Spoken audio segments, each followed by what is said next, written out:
Je n'aurais jamais cru qu'une seule question puisse ébranler les fondations mêmes de ma vie. Est-ce que je peux te demander quelque chose de personnel, murmura-t-il, presque trop doucement pour être entendu.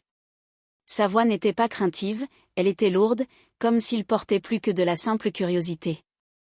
Je levai les yeux du magazine que je feuilletais distraitement à la table de la cuisine. Il y avait quelque chose dans ses yeux que je n'avais jamais remarqué auparavant, de la vulnérabilité, ou peut-être quelque chose que je n'étais pas prête à nommer. Bien sûr, dis-je, sans savoir que ma réponse résonnerait en moi pendant des semaines. Il serra plus fort son verre d'eau, toujours intact. Puis, après une pause. Comment on sait qu'on est prêt pour la première fois? Il ne pouvait pas soutenir mon regard. Il fixait le verre, les gouttes qui glissaient sur les parois. L'air avait changé. Pas de manière dramatique, mais juste assez pour que je le sente dans ma poitrine. J'ai avalé ma salive, essayant d'avoir l'air naturel. Tu penses à quelqu'un, demandai-je, d'un ton léger.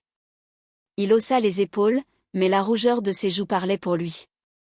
Pas vraiment, enfin, pas quelqu'un en particulier. Je veux juste pas que ça soit sans importance, tu vois.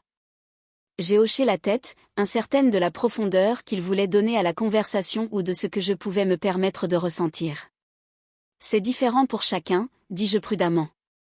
Mais le fait que tu poses la question, ça veut peut-être dire que t'es pas tout à fait prêt. C'était la réponse sûre. Celle qui est censée fermer une conversation, pas en ouvrir une autre. Mais quand il me regarda à nouveau, vraiment regardé, je l'ai senti, le poids des choses non dites. J'avais déjà remarqué combien ces câlins duraient longtemps, la douceur dans sa voix quand on parlait juste tous les deux tard dans la nuit. J'avais enfoui ces moments sous l'idée que j'étais simplement protectrice. Maternelle. Mais à cet instant, j'ai su. Je me suis excusée, partie dans la buanderie, le cœur battant. Pas de peur, mais de confusion.